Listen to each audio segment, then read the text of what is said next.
Have you ever wondered why some people, despite causing us pain, do not deserve our forgiveness? This is a question that has likely crossed your mind, especially after experiencing the sting of betrayal. Today, we delve into the complex world of forgiveness and betrayal, and the intricate dance they perform within our psychological space. Betrayal, in its essence, is a violation of trust.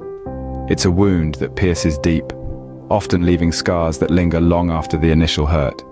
On the other hand, forgiveness is a balm, a soothing salve that aims to heal these wounds. It's the act of letting go, of releasing the resentment and anger that betrayal stirs within us. But does it always lead to healing? There's a common misconception that forgiveness is always the answer, that it's the direct path towards healing. We're often told that to forgive is to be noble, to be bigger than the person who wronged us. But in reality, forgiveness is not a one-size-fits-all solution.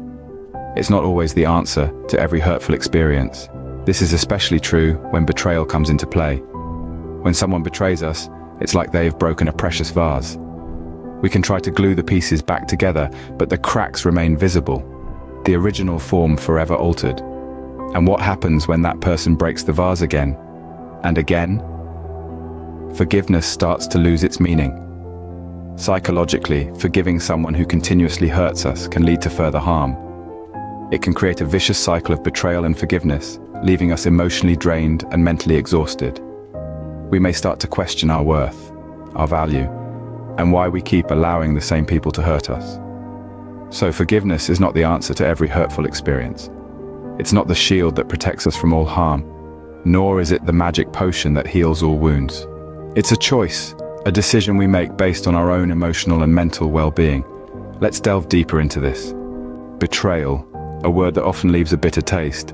It's a cycle, repeated over and over again, but why does it happen? Betrayal doesn't just occur in a vacuum. It's a pattern, a cycle that tends to repeat itself, like a record stuck on the same heartbreaking track. You see, it's not a single event, but a series of actions that lead up to the act of betrayal. And often, it's not the first time it's happened. It's the second, third, or even fourth time that the same person has let you down. So why does this cycle occur? Well, it's rooted in the psychology of the betrayer. Some individuals have a tendency to repeat their actions, regardless of the consequences. They may lack empathy, the ability to understand or share the feelings of others, which leads them to betray those around them without much thought to the pain they're causing. Others may be driven by their own insecurities or fears.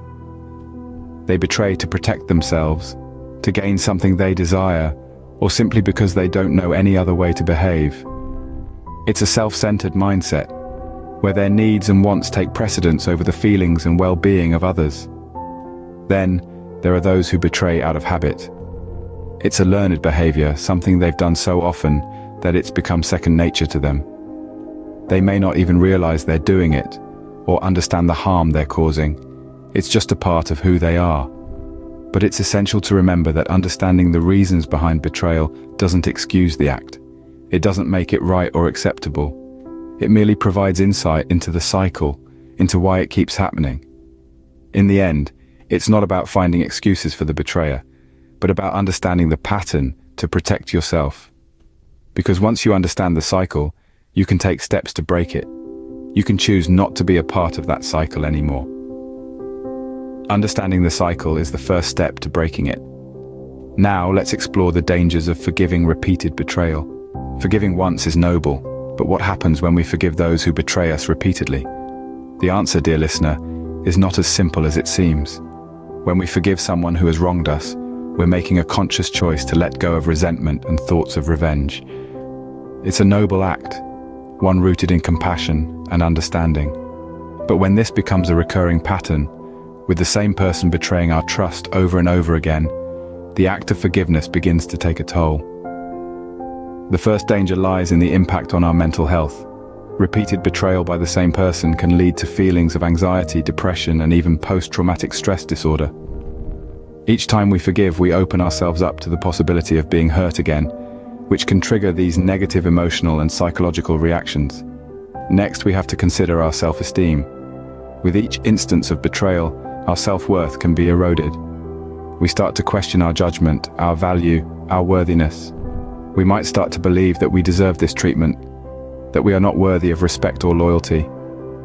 This can lead to a downward spiral, with our self-esteem taking a severe hit each time we forgive and are betrayed again. Then there's the overall effect on our well-being.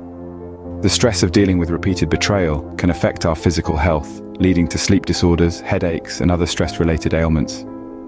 The emotional drain can leave us feeling exhausted and unable to enjoy life to the fullest. One of the most important concepts in this cycle of forgiveness and betrayal is self-respect. When we continually forgive those who betray us, we're sending a message that their actions are acceptable, that we're willing to be hurt again and again. This isn't just about the other person, it's about us. It's about valuing ourselves enough to say no more. Repeated forgiveness is a dangerous path. It's time to explore the difficult decision of cutting ties. How do we know when it's time to say goodbye to those who betray our trust? This question is one many of us grapple with, often with a heavy heart.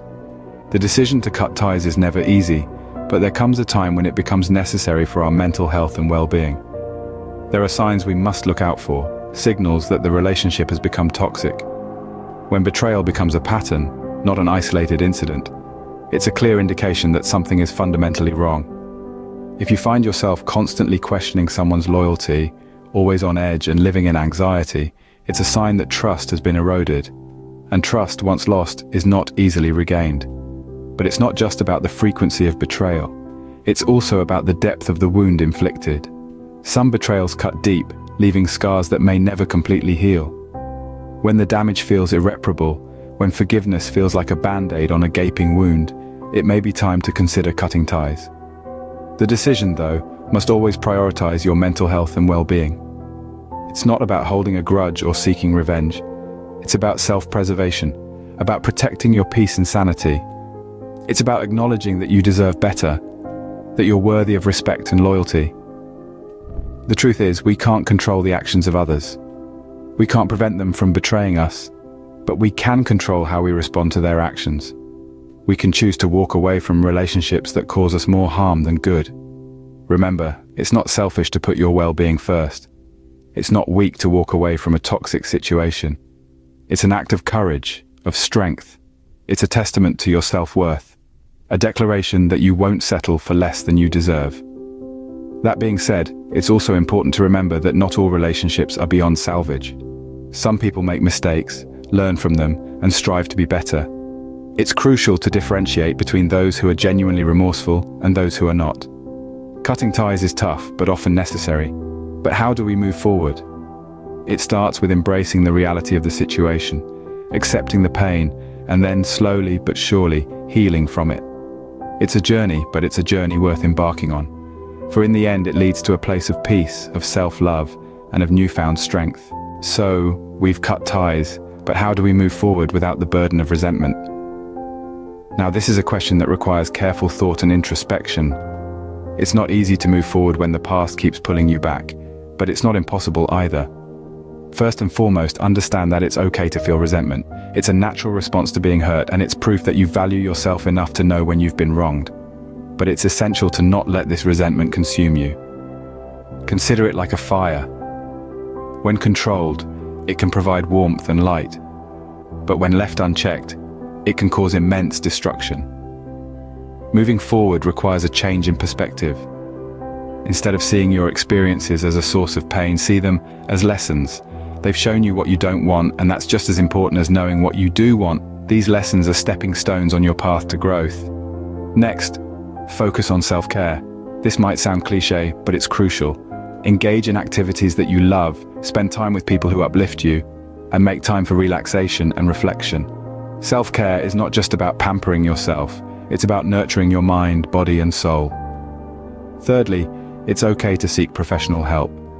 Therapists and counselors are trained to help you navigate through your feelings and can provide you with tools to cope with your resentment. There's no shame in seeking help. In fact, it's a sign of strength and self-awareness. Lastly, remember to be patient with yourself. Healing takes time, and that's perfectly fine. You're not in a race against anyone. The only person you need to be better than is the person you were yesterday. Moving forward is a journey of self-discovery and growth. Remember, not all who hurt you deserve your forgiveness, and that's okay. It's okay to choose your peace over their redemption.